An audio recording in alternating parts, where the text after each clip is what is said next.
Hi everyone. Um, for me is a pleasure and an honor to have here Professor Ivan de Araujo, and that is a professor and director at Max Planck Institute for Biological Cybernetics in Germany, as well as a professor at Mount Sinai in New York. Ivan has done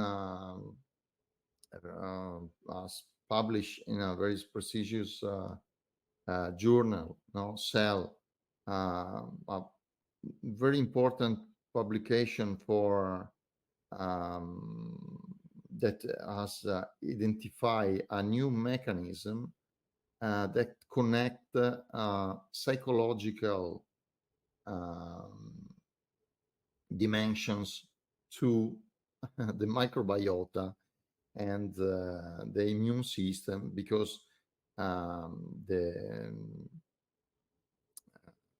group that was directed also from Ivan has found that some negative psychological state can induce inflammation and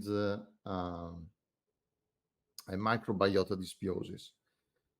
So thank you, Ivan, to be here to share your time and your contents with us. Thank you, and I let you proceed with your presentation. Thank you, Massimo. It's my honor to be part of your um, um, um, program, and I am very happy to present this work, and I hope in the clearest way possible. So I will start by referring to a book that was published maybe about 100 years ago by Eli Metchnikoff. He eventually won a Nobel Prize for his research on macrophages, on immune cells in the body. And at some point in his career, he was very interested in why some individuals seemed to live for a very long time. So he was more interested in general in the factors that could prolong life. In this picture, we see one of the ladies that was over 100 years old that he examined at some point. So he was fascinated with the idea that the bacteria that live inside our bodies had a big role to play in this phenomenon in prolonging life. So he particularly observed that some people living in the fields, for example, in Bulgaria, I think in the countries he visited, he noticed that some people living in villages in these areas ate copious amounts of yogurt, of fermented food, that he linked to their health status and their ability to live very long. So he thought that certain bacteria living in the body that would be able to ferment the contents of the intestine would also preserve the body in terms of protecting it against aging, because the same bacteria that are used, for example, for food fermentation, for preserving food and avoiding them from being contaminated by other microbes, were also present in the human body. So he basically started with this type of ideas. The What is today a huge interest in the biological role of the microbes that live inside our bodies. he was also interested in the longevity, right? Yes, in the longevity. So he was interested in whether there was any relationship between longevity, the ability of living long, and the presence of certain bacteria inside the body, right? Mhm, And his idea is that certain bacteria, because they preserve biological materials like in food fermentation, they would also avoid the wasting or the putrefaction, and as he said, of the contents of our own body. Of mhm, course, these were vague notions, but he essentially kind of he started this huge interest in microbes that we see today. mhm, And he was basically thinking of a particular type of bacteria, the lactobacilli. So this is a huge group of different species of bacteria under this class called lactobacilli. They have this name because they produce lactic acid. And in fact, these are bacteria that are present in foods that are fermented, that can be preserved for a good amount of time, like yogurts, or in Korea. I was there just a couple of days ago. There is this kimchi that is also fermented with a lot of lactobacilli.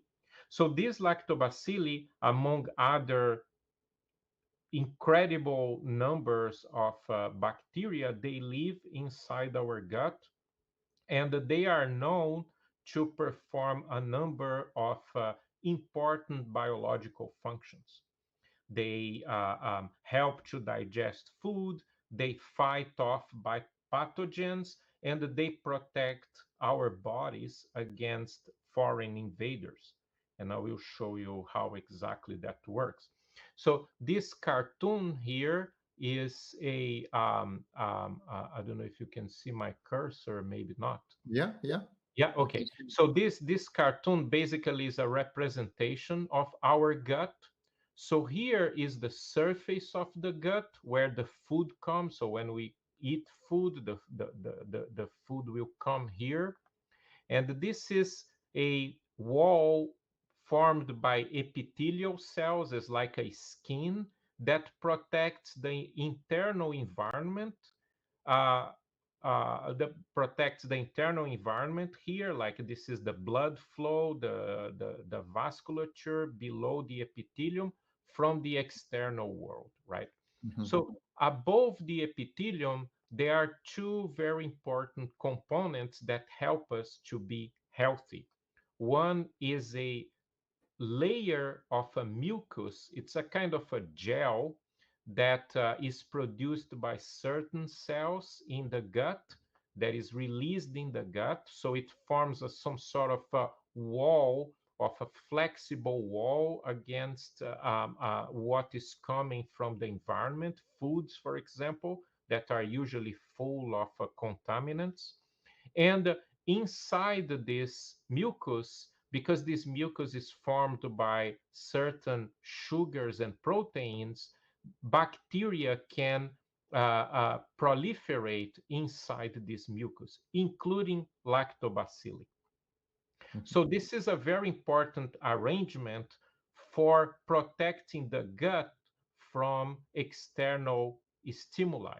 So what these epithelial cells in the gut, in this gut wall, does is to allow for nutrients in, say, vitamins, amino acids, sugars should go in, but they should keep off things that are not healthy for our bodies, right?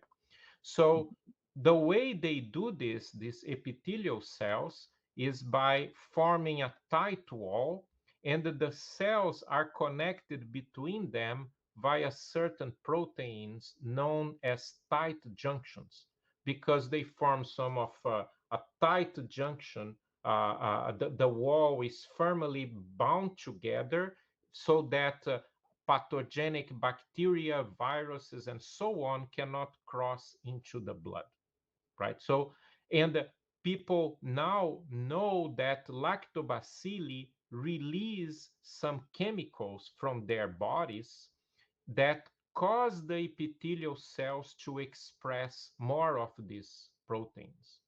Mm. So the presence of lactobacilli in the gut is very important because somehow, by mechanisms that are not totally understood, they make the cells of the intestinal wall to be better connected to each other, Mhm. forming a important protection against the outside. However, there are situations where this system seems to collapse. The mucus gel kind of decreases in volume. As a consequence, the number of lactobacilli start to also decrease, and as a byproduct of this, the tight junctions that connect the cells in the gut also decrease in number. And the consequence, the danger of this situation is that now pathogens can cross through these holes between the cells and reach our circulation, causing infection, etc. What is, Ivan, yes? sorry, can I ask you, Mhm. just to be clear about this point? When you say about pathogens, you mean you include also every kind of microbiota cells, Yes, no? yes. Also the good one, right? As Yeah, I mean, lactobacillus. no, the pathogens. Yeah, this is a good question. I will go through this a little bit down the presentation, but uh, the pathogens are basically living beings that are potentially pathological. So these are Mhm, bacteria that shouldn't be there, like mhm, for example staphylococci that I'm going to mhm, mention in a minute. So they are present in the environment. When we buy a sandwich in New York, probably is full of these things, but somehow the healthy gut can protect against it. mhm, And one of the reasons is because we have in our gut bacteria that are not pathogenic. For example, mhm, lactobacilli and bifidobacteria that are called instead probiotics, mhm, meaning these are a bacteria that are important for promoting health in an organism. Okay, okay, okay. so and the pathogens also, you can think of some viruses that infect the gut and so on. Mhm, Yeah. mhm. But the barrier has to keep out Yes. also the proteins that come from also lactobacillus, Yes. right? Yes. Mhm, Yeah. Exactly. So the mhm, barrier is very important because even lactobacilli, we don't want them circulating in the blood, for example, mhm, or mhm, releasing chemicals in the blood. Yeah, this is a important good point. mhm, We want this bacteria, even the health promoting ones, to live where they should live, which is in above, right, to the mhm, epithelium. That's where they should be. And the mhm. barrier protects us not only against the pathogens, but the lactobacilli. Yeah, also. Okay, excellent. So, Thank you. what is very interesting for psychologists, I believe, is that in certain situations, this configuration of is low mucus, low lactobacilli, low tight junctions, causing what is called sometimes a leaky gut. This is a non-technical term to represent the Mhm, idea that now the gut let things in that shouldn't be in our bodies. There is this interesting relationship between altered psychological states and this unhealthy leaky gut, specifically a connection between certain psychological states and low lactobacilli numbers. mhm, So many years ago, there were some studies in monkeys showing that if you separate an infant monkey from its mother, then they will decrease significantly the number of lactobacilli in their guts. And also these animals were shown to be more susceptible to disease, to catching infections.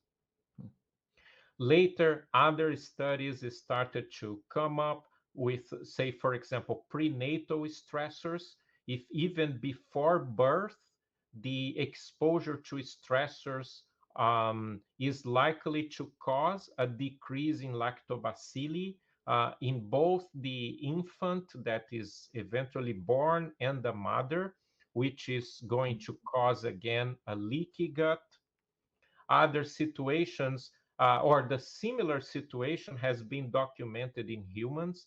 So exposure to psychosocial stress. For example, there are studies showing that children exposed to bullying in school, who isolate themselves from their peers, um, are show fewer markers of immune cells in their mucus, in the gut and in the lung as well, and also that these children are more likely to catch infections, respiratory infections, gastrointestinal infections, that correlates with this alteration of the microbiome in the body. And there are other gastrointestinal diseases, for example, inflammatory bowel disease, that also involve this correlation between psychological states and altered microbiomes. So in inflammatory bowel disease, both in Crohn's disease and in colitis, we see altered microbiomes. And interestingly enough, it is observed a low number of lactobacilli in these diseases. And as you all know, these diseases this disease, inflammatory bowel disease, is also sometimes triggered and worsened by psychological stress. So the flares, the emergence of ulcers in the gut are often associated with a period of stress at work or family and so on.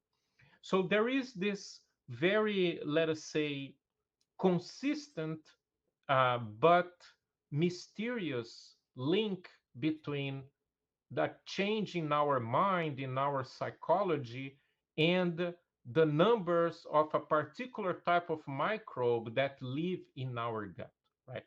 And because they seem to be very important for maintaining health and protecting the body against infection, this is this link. What is the mechanism linking the brain to the change in the microbes in the gut is a topic that I was interested in for a couple of years, and we worked on it for some time. So we, in order to study this, we developed an animal model, or we first adopted animal models that are well known to be associated with stress in animals. So here is, oops, sorry. Yeah. So if we look at an animal, a healthy animal, moving around, say, playing around a plastic tube like this one. So if we look again at the gut of this animal, it has a decent amount of lactobacilli. We have the tight junctions well connecting the different cells in the epithelium, and potentially dangerous or undesirable bacteria, they may be present in the gut, but they cannot cross into the circulation. So there are different methodologies to count the number of lactobacilli in the gut, right? And when we do this, when we look at the lactobacilli numbers in a healthy animal, we see a certain count in the order of millions and billions, and depends on how much of a sample you have. But anyway, we have a robust number of lactobacilli in male and in female animals. Blue is male, and this kind of pink is female. And we know that they are there in the gut helping to fight invaders. Mhm. However, if we stress an animal, and one typical protocol is to restrain them, it's called restrain stress. We grab them into a little space from where they cannot leave for like 1 or 2 hours for a couple of days, right? So we do 1 or 2 hours first. It's an acute stress, and in chronic stress, we do this for say a week. So this kind of simulates the situation where in nature, for example, the animal is grabbed by a predator. It's a very stressful event, right? Mhm. And if we look at these animals and we again count the number of lactobacilli in their gut, we are going to see this phenomenon that I mentioned before, which is a decrease in the number of lactobacilli that is very clear. So here, um, let me, yeah.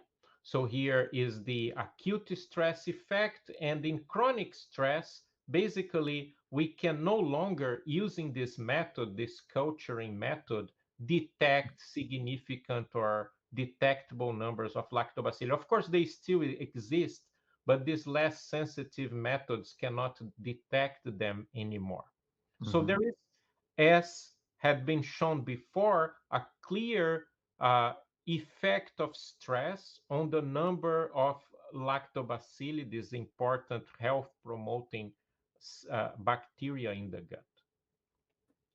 Then we did the following. So we inoculated the gut with a pathogenic bacteria, a nasty bacteria called Staphylococcus psilosus that is present in sometimes in many food, many types of food, certain cheeses and cured meat.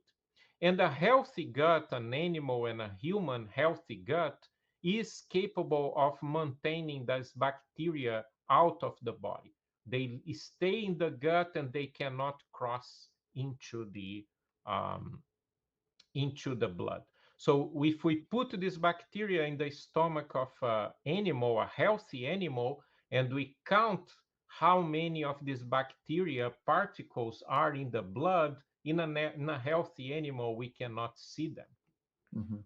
However, if we stress an animal like we did before, then these bacteria start to cross into the blood because now the barrier is leaky, the number of lactobacilli is low, the mucus layer is weak, and this bacteria can find their way into the animal's bodies, right?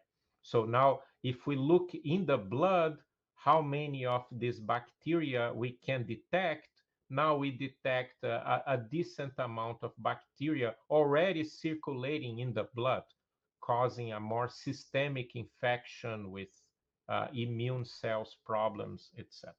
Mhm. So stress clearly changes the gut and makes it more permeable to foreign.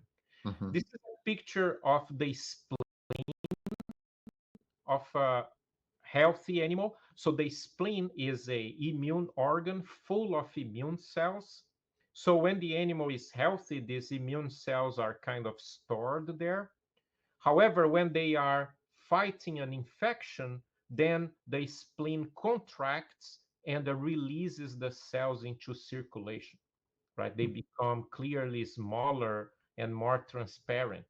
And this is basically what happens to a stressed animal. The spleen is now being recruited or asked, let us say, by the nervous system to release the immune cells in the blood to fight against infections that may be going on, right? Mhm. So stress clearly changes the immune profile of the animals. But sorry, Ivan. I mean, overall in chronic stress, right? Mhm. Um, in It's acute. more, yes, the Uh, effect is more pronounced in chronic stress. Yeah. mhm, So, for mhm, so, example, if you go through acute stress, say, for example, you are crossing the street and you almost get run over by a bus, right? That's very stressful. But mhm, this particular event, after we, I mean, after which you go home and you recover, it's not going to cause a huge impact on our on mhm, our bodies. However, in our modern societies, right, it's more common to be exposed to chronic stress, problems at work, financial problems, the loss of a loved one, all kinds of things that on a daily basis stresses us, and of course our brain is detecting these stressors and changing our bodies in response to it, right, creating some sort of defense against this dangerous situation. So usually the effects are more pronounced in chronic stress. Yeah. mhm. So this is a kind of adaptation, no, of Yes, the exactly. chronic stress that is not more at the advantage of the fitness of an organism, right? Yes, yes, Hmm. that's a very good point, and it's a mysterious mechanism, right? So people, of course, ask the question why animals, including us, evolved this mechanism, right? And the reason is basically that, well, some people explain it by saying that we move resources from certain parts of the body to others. When we have to fight or flight, we use that energy for our muscles, our brain to try to escape danger, and we neglect, let us say, the immune system or the gut barrier because there is something more urgent to deal with. The Hmm. problem is if this is repeated over a prolonged amount Continuously. of time, then this will impact our health. Yeah, but Hmm. that's a very good question, and people only can speculate about the reasons for why this adaptive mechanism evolved. Hmm. Yeah, it seems like So, a side effect, no? It yes, seems a exactly. bad side effect of a good adaptation mechanism, no? Exactly. Yes, Mhm, exactly. It's hard to think this is, let us say, intended, right? It seems much more like a side effect of a necessary response that happens on an acute base, right? So you are moving the energy because to release mucus to keep the gut healthy, you need resources, right? You need to use nutrients to produce mucus, to make the gut healthy, to produce the tight junction proteins. So it's like the brain is saying, okay, this is not the time to worry about this. Let's try to mhm, survive. mhm, But if this is happening on a constant basis, then yes, as you say, the side effect is that your body is unprotected, right? mhm. Especially in societies where we are stressed chronically, but we survive, right? And yeah. Yeah, I see. So basically, our question was then, okay, how is that possible? How is stress changing the body in this way? And then we started to, of course, thinking about potential mechanism. And we considered as a potential mechanism the signals conveyed by the vagus nerve, right? So the vagus nerve is it's a cranial nerve, meaning it kind of starts in the brain stem, leaves the skull through a hole, and it's a long nerve that sends its axons, its uh, arms towards many organs of the body, like the heart, the gut, the lung, like many internal organs. So this is a long uh, clear nerve. If you open an animal, you can see it. It's not very hard to find it. But there are two reasons why the vagus nerve is interesting. One is that years ago, it was discovered that um, um, the stimulation of this nerve. So if you implant a wire, an electrode, right here, you wrap it around the nerve and you send electrical pulses, that helps with major depression. So in the maybe around 10 years ago, the FDA approved vagal stimulation as a potential therapy for drug-resistant depression, especially more serious patients with suicidal thoughts, right? mhm, The, the, the therapy had been used before in epilepsy for many years. It's effective in many patients, in many epileptic patients. And it was also noticed that these patients, even the ones that sometimes were not improving in terms of seizures, were displaying or reporting better mood. Then mhm, someone thought maybe we should look at depression. And in clinical trials, it worked. It doesn't work for everybody, it doesn't work immediately, but the effects were clear enough to justify an approval as a clinical therapy, right? mhm. Yeah. So this is one factor. The vagus nerve seems to connect the body to our emotional states. And there is a Yeah. I'm sorry. No, no, no. Sorry. I was just to say that are the Kevin Tracy studies, right? Yes, Yeah. exactly.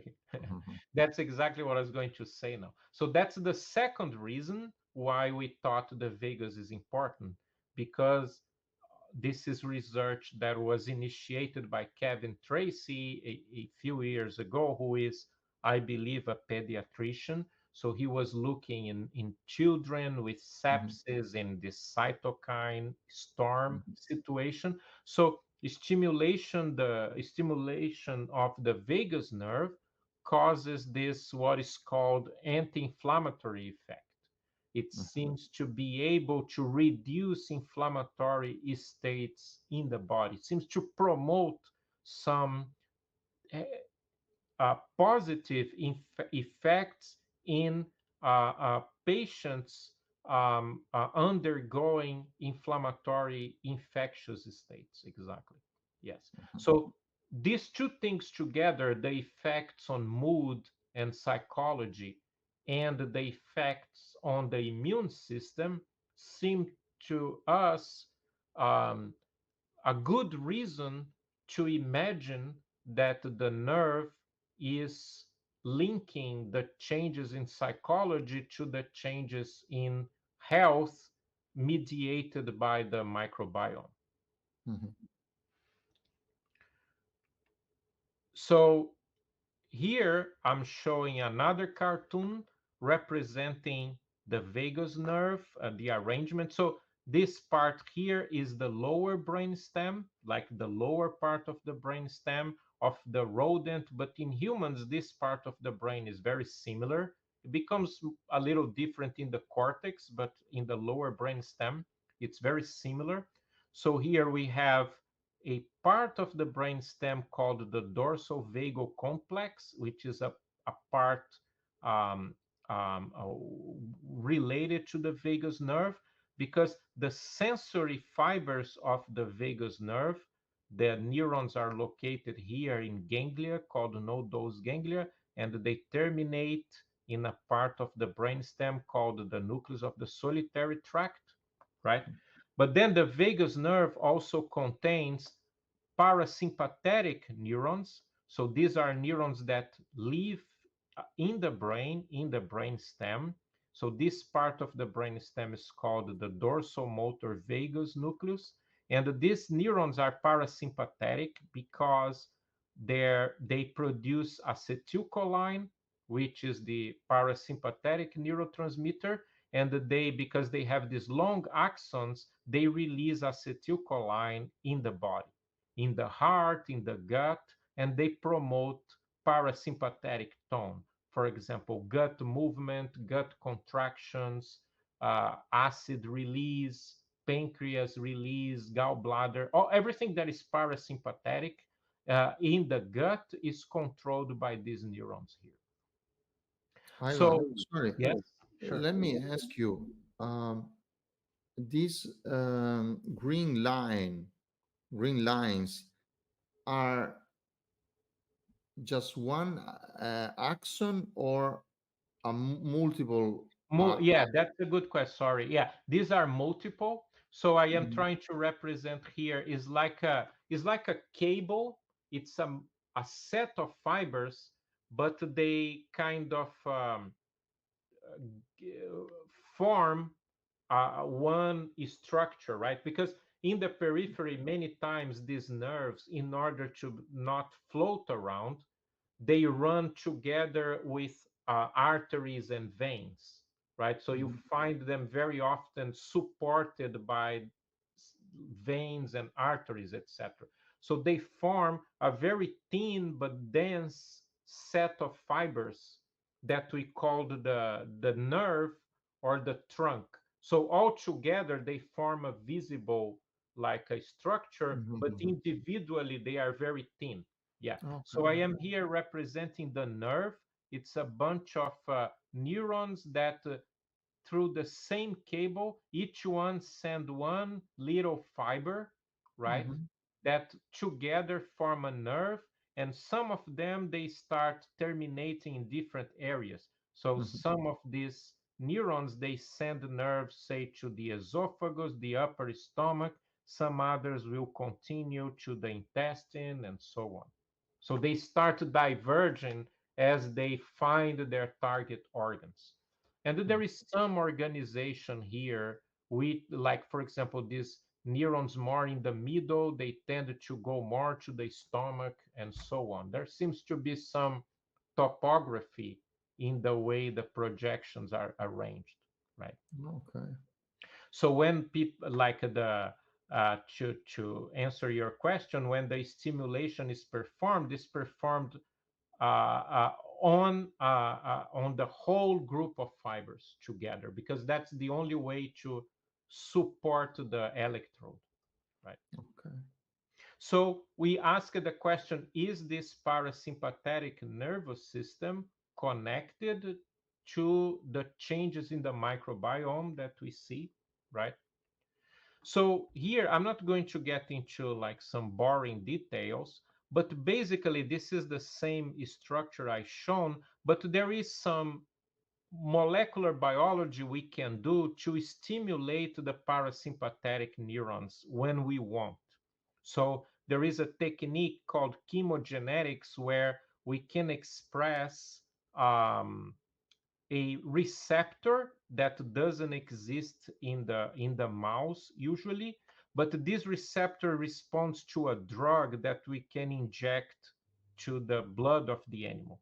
So when the drug is injected, these neurons will start firing and will start releasing acetylcholine in their target organs. So it's a controlled way to drive parasympathetic activity. And when we, what is important is when we do this, then what happens is even in a stressed animal, now the number of lactobacilli go back to normal. So here is an animal that is not stressed. Here is an animal that is stressed. And this is an animal that is stressed, chronically stressed, but in which we activate the parasympathetic system. Again, this is male and female. So somehow the parasympathetic activation, more or less in line with the Kevin Tracy idea, causes some sort of beneficial effect in terms of at least the microbiome, but also in immunity, because if we infect the gut of the animals, the stressed animals, with the pathogens again, but we activate the parasympathetic system, the vagal parasympathetic system, then we don't see anymore the presence of pathogenic bacteria in the blood. So now the gut is able to protect itself against invasions by this staphylococci, and the size of the spleen is not totally, but is greatly reversed towards the normal. Not completely, but close. So somehow the activation of the parasympathetic system that, as you know, goes down in stress and in favor of a sympathetic tone is reversing some of these peripheral effects produced by chronic stress. Very And interesting. yeah, I'm sorry. No, I mean it's very interesting because it's a different paradigm, no? Compared with the stress, C just has the dominance of the sympathetic versus the parasympathetic Exactly. Yes. nervous system. So, Yes, here we are reversing the balance towards the parasympathetic. mhm, And we can clearly see that a normal active parasympathetic system is helping the organism, at least the gastrointestinal tract, to remain protected, right? And because the gastrointestinal system is protected, then the systemic immunity is more on on the healthy side, because it doesn't need to combat any infections that may be going on because of the right mhm, the so then, I mean, we started looking.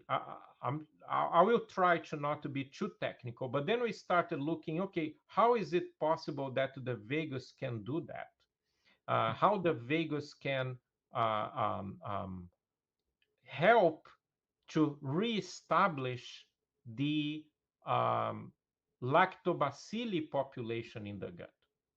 And we did some anatomical tracing studies of different sorts. This is one picture of the. So basically, we injected viruses in the gut that carry a particle that can label neurons, right? So this is mhm, called using viruses for tracing. And these viruses, they invade the terminals around the cells in which they were infected, and then they can label the neurons that go there, right, to this organ. And we found that the parasympathetic neurons in the brainstem, here are these big neurons here in the dorsomotor vagus, they project directly to a set of glands in the duodenum that are very poorly studied, called Brunner's glands. So the glands of Brunner, after the name of the person who discovered them. Actually, I read in the book that actually the person who discovered the glands was Brunner's father-in-law. How he managed to get the credit for the glands, I'm not sure, but these are known as Brunner's glands. This is like in the 18th century, roughly, where these glands were first observed. And so, very interestingly, we saw, okay, these glands are very heavily innervated by the gut, and these are glands that release mucus, right? mhm, And we looked very carefully in the gut, and these are the only mucosal cells in the gut that are innervated by the vagus. All the other mucosal cells, there are many all over the intestine, but they are not under the control of the vagus, only those glands. So we thought that maybe these glands are important for lactobacilli production because they release mucus, but they release mucus when the vagus says it's time to release mucus, right? Not for other factors. So we were very interested in these glands. And so basically, I just show quickly the anatomy. They are located in a very small area of the stomach, here in the junction almost between the stomach and the duodenum. Sorry, they are in the duodenum, but they are very close to the stomach. So if we cut in this way, we see the glands more or less like this. So this is the surface of the gut again, where the food, the bacteria are, and below the epithelium are the glands, right? So they release the mucus in this direction, right? So this is an actual picture. And if we do it this way, maybe it's easier. So this is the surface where the food, the bacteria are, and the glands are below the epithelium, releasing mucus here in the surface. And these glands, they were always believed to be important only for protecting the intestine against gastric acid. And we haven't found any evidence that this is true, but for us, as we are going to see in a minute, they seem to be much more important for the immune system. This is how they look in a human. This is from a pediatric patient that had a duplication of the duodenum, so the doctors removed it, and then we got the sections and stained them. So they are very similar in humans compared to other species. And here is the picture of a nerve. So here inside there is a gland, and you can see they are surrounded by nerves in humans as well, right? So meaning they are also under the control of the nervous system. And very interestingly, this is something we want to study. These glands only exist in mammals. They don't exist in other animals. Only animals that lactate, that have their feeding initially through the mother via milk, have these glands. So they seem to be related to how the body evolves under these circumstances, remembering that our first source of lactobacilli is the milk's mother. So the mother's milk in almost every species comes with the mother's lactobacilli. And interestingly enough, these glands are also present in animals that lactate. So very briefly, we used some molecular techniques that don't really matter in terms of the technicalities, but there is a way for us to eliminate the glands of the animal without eliminating other cells via molecular characteristics of the glands, right? So when we do this, what we see is a kind of exaggeration of the stress effect. So if we put the pathogenic bacteria in the gut of the animals, and if they lack the gland, basically all of them will die in about 5 days. So it's a very important defense mechanism in the body that was basically not known, right? And in fact, if we count the number of bacteria that crossed into the blood, and we culture the blood of the animals, here we see a control animal. There is no pathogenic bacteria in the culture from the blood, but if we look in the animals lacking the gland, there is a dramatic increase in the number of these bacteria, meaning that they are suffering from a very nasty infection.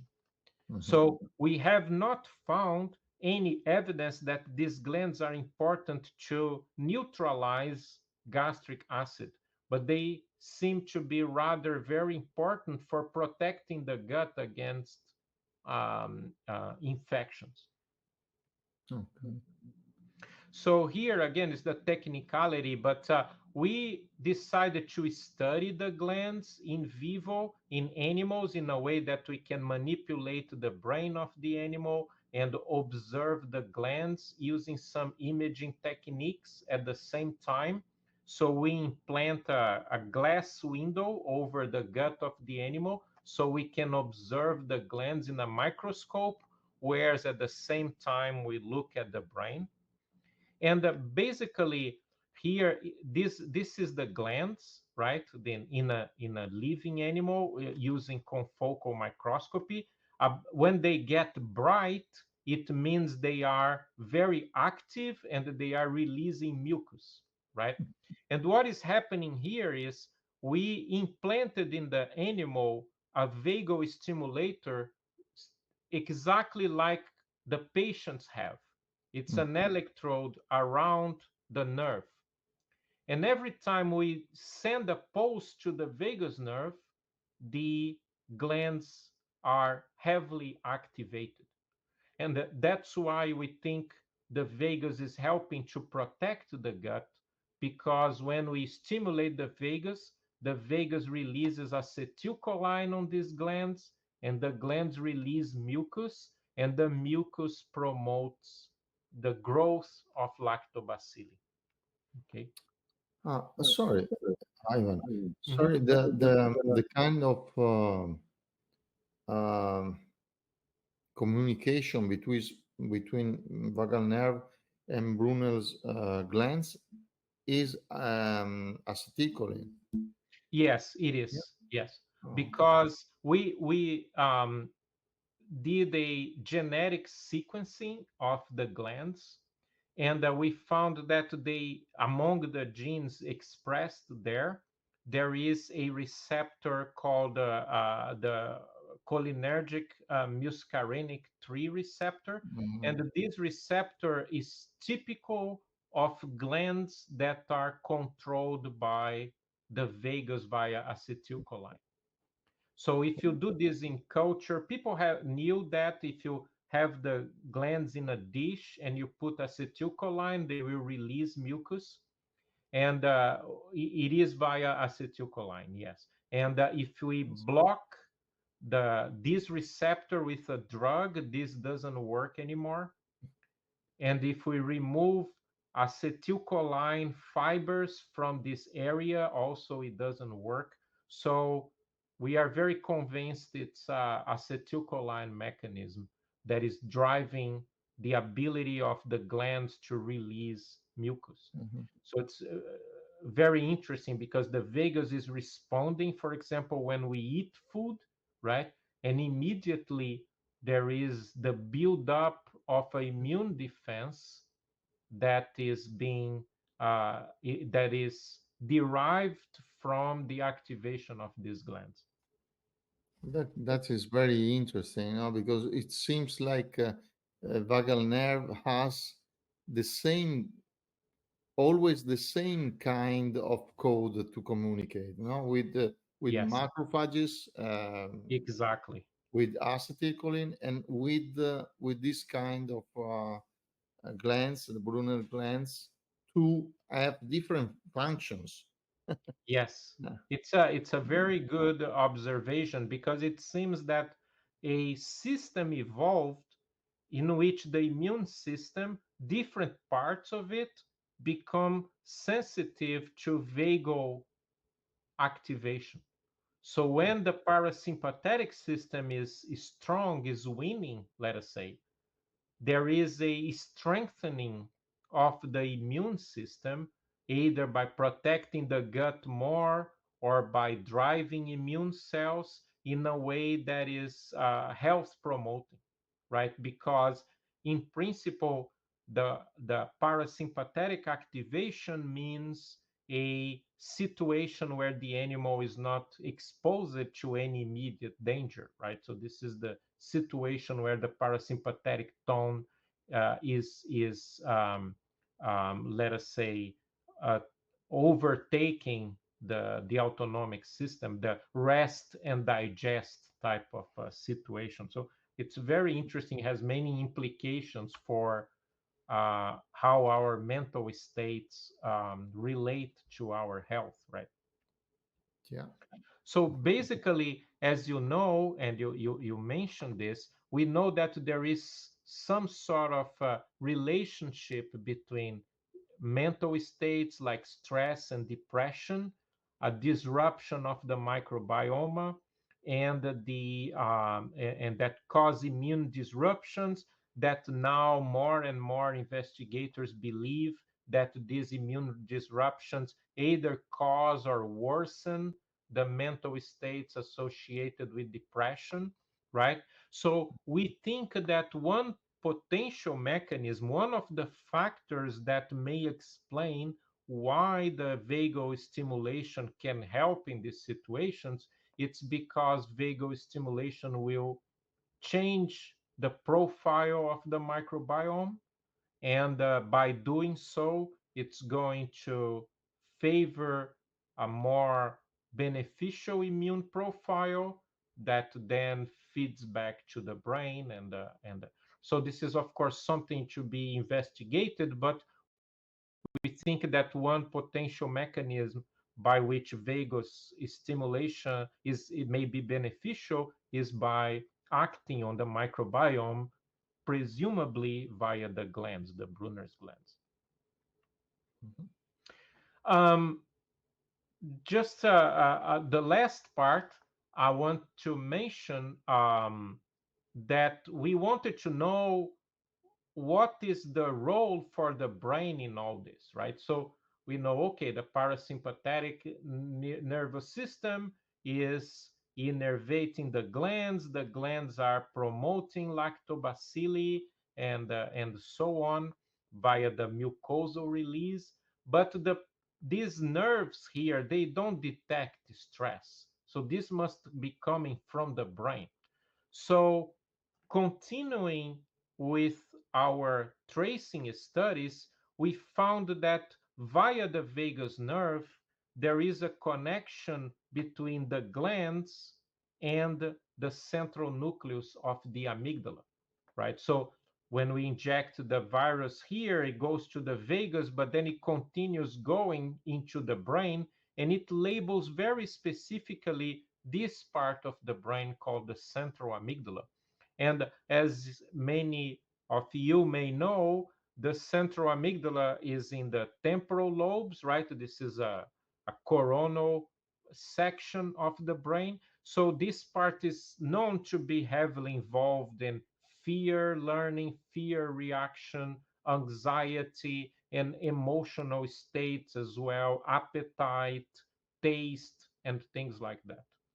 So it was very interesting to see that the central amygdala, this part of the brain that is sensitive to stress, can control the glands, or at least anatomically is linked to the gland.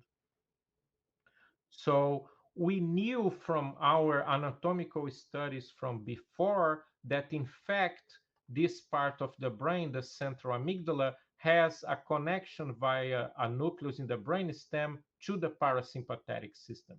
So there is, you can see here using also viruses, we can see that the central amygdala is very heavily labeled when we infect with viruses the parasympathetic system. So they are very heavily connected. So this idea makes sense. So then we thought that maybe what is happening in stress is that changes in activity in the central amygdala caused by stress is going to, via the vagus nerve that is represented here, right, is going to affect events that occur in the periphery, right? And um, we were interested in the effect of the central amygdala on the glands, right? So on the Brunner's glands that I was talking about. So deficiency in nerve transmissions from the amygdala through the vagus nerve to the glands are going to cause problems in mucus release and the microbiome.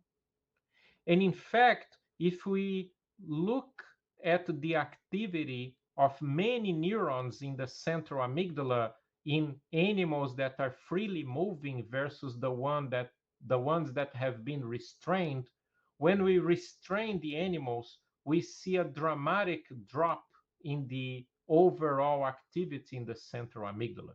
So here, red means more active, the neurons are firing more, and blue means the neurons are firing less. And we see that the amygdala becomes very quiet during restrained stress. Okay, Mhm. so we hypothesize then, because the amygdala is quiet, the vagus will be quiet, the glands will be quiet, and the mucus production will drop. Mhm. So again, using that technique that I mentioned to activate neurons, when we activate the central amygdala, we see, this is now in the central amygdala, we see that the parasympathetic system is heavily activated. So these green cells means cells that were activated by the treatment. So the red here are fibers from the central amygdala coming to the parasympathetic area, and these green neurons here represent very strongly activated parasympathetic neurons when we activate the amygdala.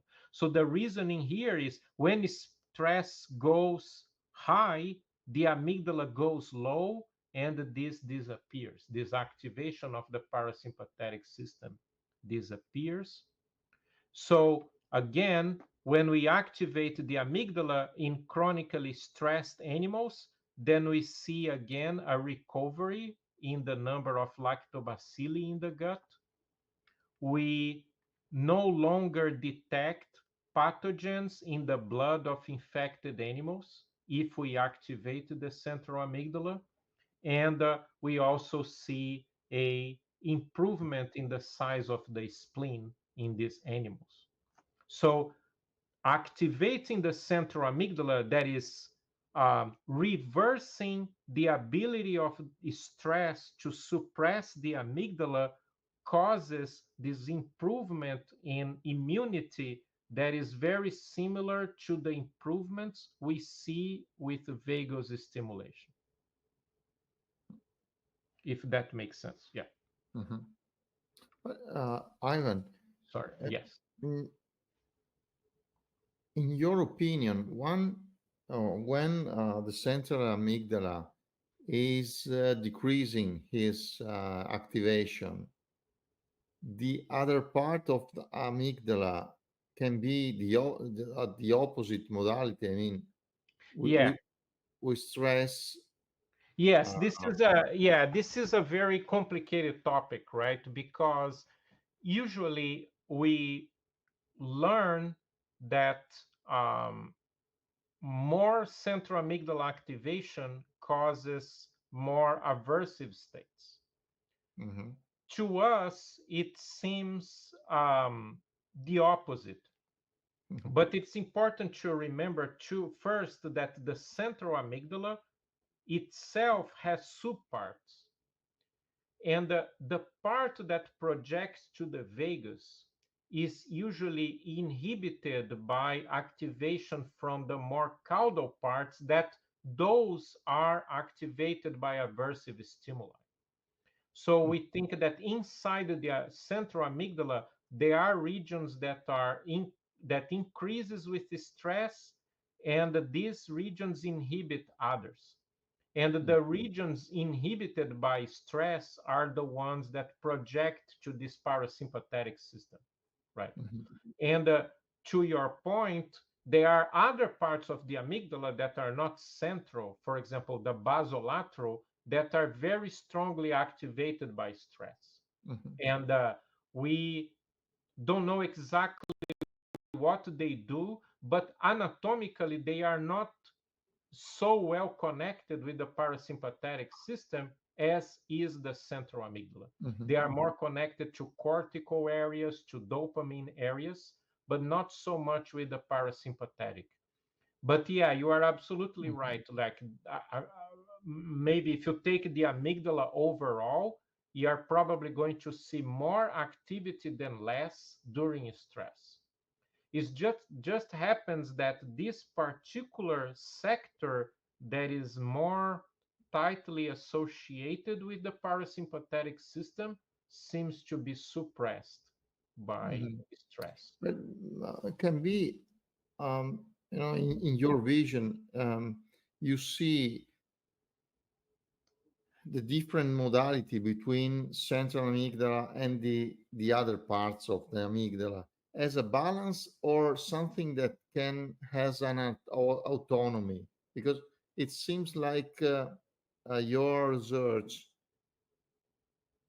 is highlighting that is not just a simple balance. I mean, you can in, mm, activate or deactivate the central part of the amygdala in some ways that is in part independent from the activation of the other part of the amygdala.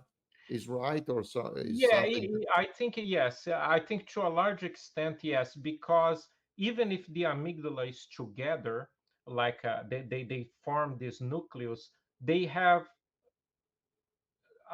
to a good extent segregated anatomies.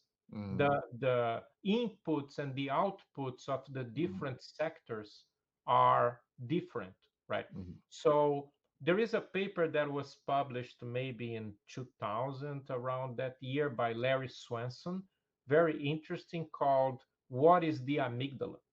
And he basically argues that the amygdala is a group of nuclei that happen to be close to each other, but that have different characteristics between them, molecular, anatomical, and functional, that makes them somewhat different. So large parts of the amygdala, the basal and lateral nuclei, they are more molecularly related to the cortex. Their cell types, the genes expressed there, are more cortical.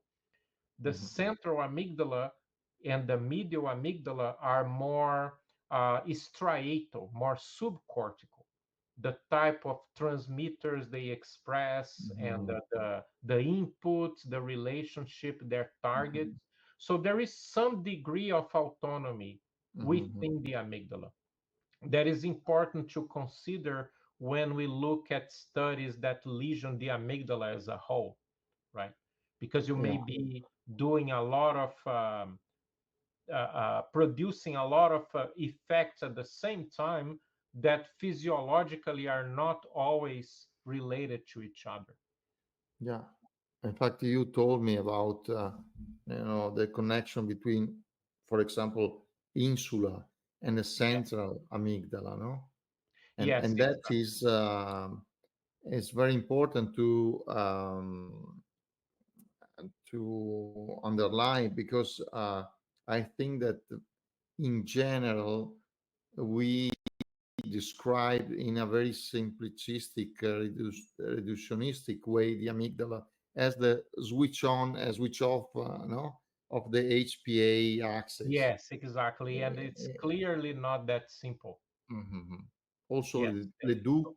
Ledoux has made very important studies about this. No, that it shows that different part of different amygdala parts has different roles, no? Yes, yes, Overall for the conditioning of the fear yeah, conditioning and so exactly. on. Yeah, So and he showed, yeah, again, yeah, to your point, that I mean, more than simply reacting to stress hormones, the amygdala is involved in learning and remembering dangerous situations and threats, right? mhm, So definitely there is a lot of complexity there, mhm, and and it's an area that is difficult to study in humans. It's not so easily detected by um, imaging protocols. So there is still a lot to be learned. Yeah. In animals, we see that a very strong activator of the central amygdala is food. And the better the food tastes, the more you see activation in the central amygdala, which for us is very interesting because it may be related to comfort foods, right? When we are stressed, Mhm. we may be compensating by this suppression of this nucleus by stimulating it with food. We don't know whether this is true, but it's very obvious that when animals eat like something very tasty, the neurons in this area are heavily activated. Yeah, which Yeah. then promotes, right, the parasympathetic system to work for digestion and protection. Yeah, Mhm. Yeah. That's and very interesting. Is about your previous studies, no? yes, we studied the role of this nucleus in. Mhm. It's very interesting in hunting behavior. So Mhm. when animals hunt in nature, they capture prey. The central amygdala is very important for this behavior, and it controls the jaw and the digestion. And this is very interesting because in biology there is this uh, um, I mean, people know that the adaptive immune system emerged in evolution when the animals became predatory. That is when, because at some point in evolution, vertebrates evolved the jaw. And Mhm. when they formed the jaw by some mutation, they started eating each other. And that's when the adaptive immune system, especially the mucosal immune system, emerged in evolution. So there are some authors that think that because animals started to eat other animals, the immune system had to evolve quickly to protect, right, against the pathogens they were now eating.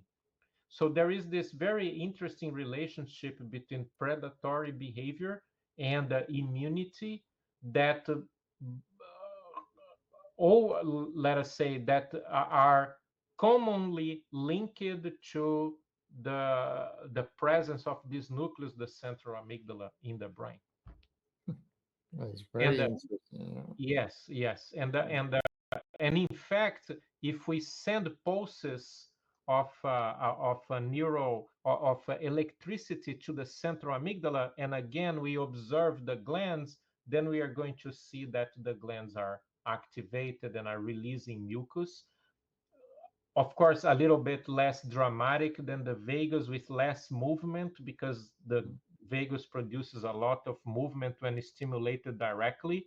But the effect is pretty clear and explains why, in addition to the vagus, the stimulation of the amygdala also promotes this, right? So we would imagine that in a situation where the animals are capturing and eating a prey, this whole system is being activated, helping to protect the body against pieces of animal that must come with a lot of dirty things that we don't want Sure, to have in our bloods, right?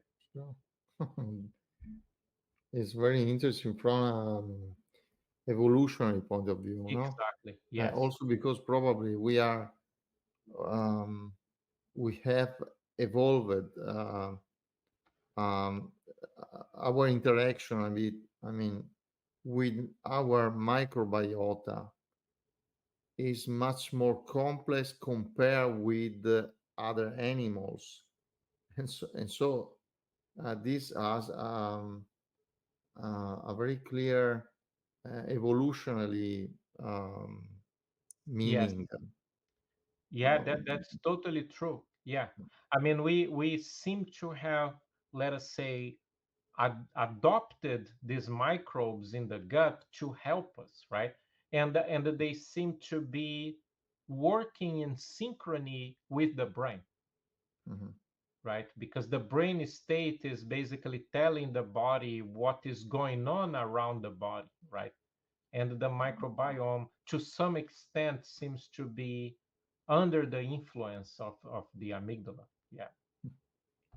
Or and potentially many other brain areas that we don't mhm. understand yet. Yeah. So, so So to summarize, the idea here is that stress sensitive neurons in the brain, in the case of the amygdala at least, probably other nuclei.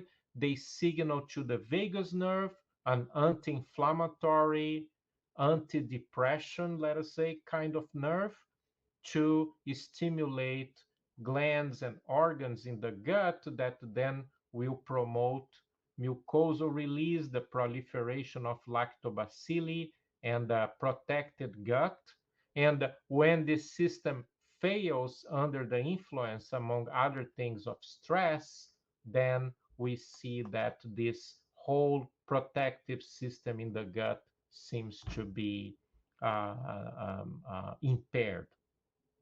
Mhm. So this is another way to say the same thing. So when the animals are stressed, the central amygdala goes down. So does the vagus, the Brunner's glands, the lactobacilli, and the immunity.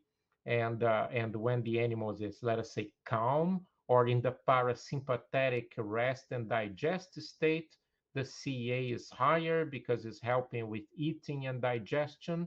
It causes greater vagal activation, Brunner activation, proliferation of lactobacilli, and greater protection in the gut and immunity. And I would like to acknowledge Hao and Wenfei, who are wonderful with, did a wonderful job in performing these experiments. And the Tong is a colorectal surgeon that have been in our was a researcher in our lab. Now he runs a clinic and a lab and helped us with some immune data from patients that had the part of the duodenum removed from that contains the Brunner gland. I didn't have time to present, but they are immune effects related to this type of surgery. And Peter is a pathologist who provided us with the human sample that you saw, and all the other dear investigators that contributed to this. And thank you for listening all this. No, I thank you. We thank you, Ivan, for this incredible, really incredible presentation that is very stimulant and has um, um, a numerous uh, clinical implications. I mean, there are so many aspects that we need to explore and understand that it it will takes time, but I mean, is something that changed also dramatically. I don't want to say revolutionary, but is something very different from the usual mechanism that we know, from the HP axis, cortisol production, and so on. So that is a study that, in my mind, is very, um, I don't want to say disruptive, but had something very precious to also to our conceptual and clinical um, implication. Yeah, the last time we talked was very is inspiring to me when we talked about the stress hormone, right? And the situations that seem to be contradictory in terms of what the stress hormone is doing, right? As if it is always causing or explaining all the negative effects of stress. But then, as you mentioned, we have the examples of exercise and others where stress hormones are high, but we don't see the. So, to your point, there is much more to be studied than the effect of the stress hormone itself. And I think this type of system is definitely a good example. Mhm. Yeah, I think that will will have to go deep also to a new kind of stress concept that Interesting. has to include also a positive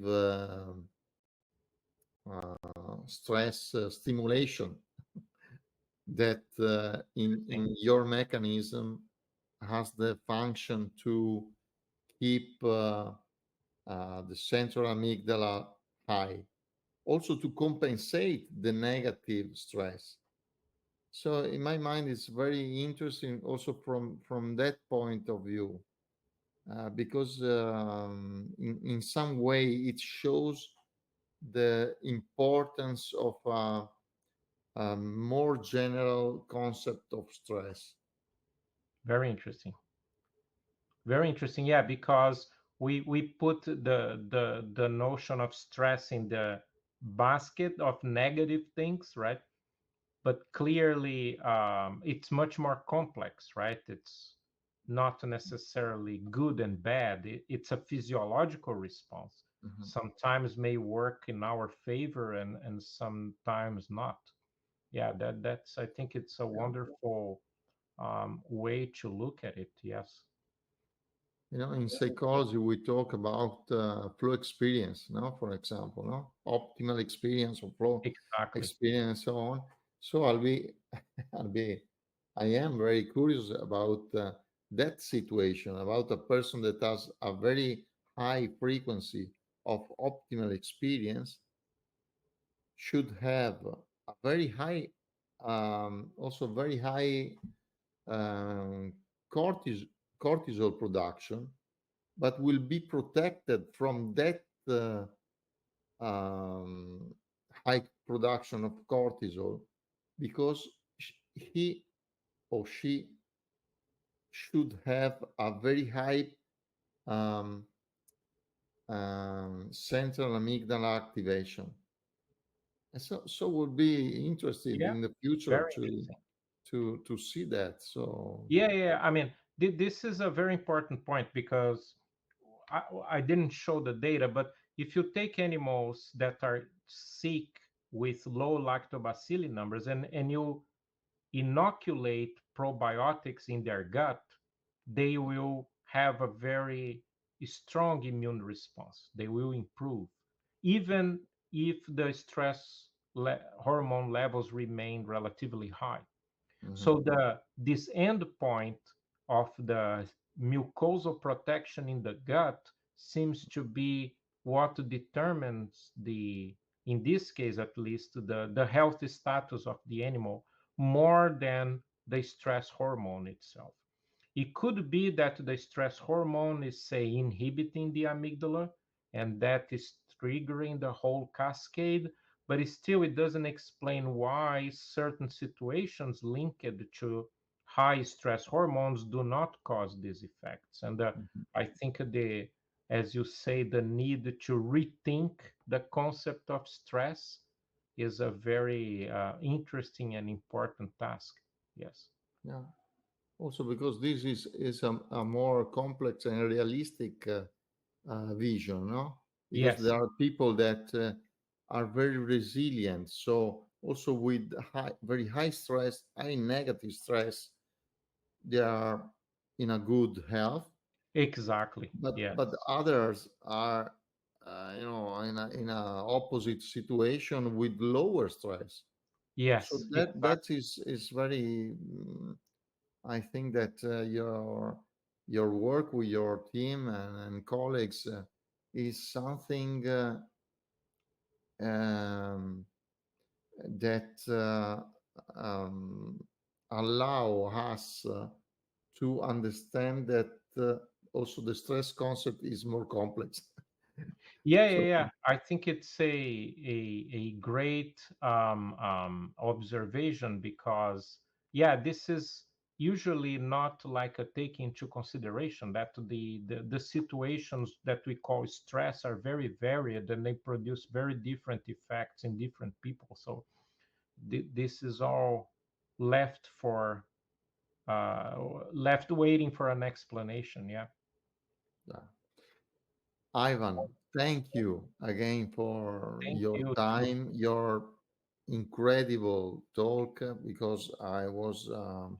you are inspiring in my mind because you put light in many concepts that I want to explore. And so, thank you, really.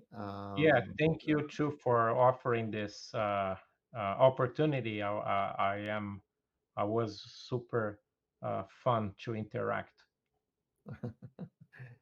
Thank you, Ivan. Ciao. See you soon. See you soon. Yes.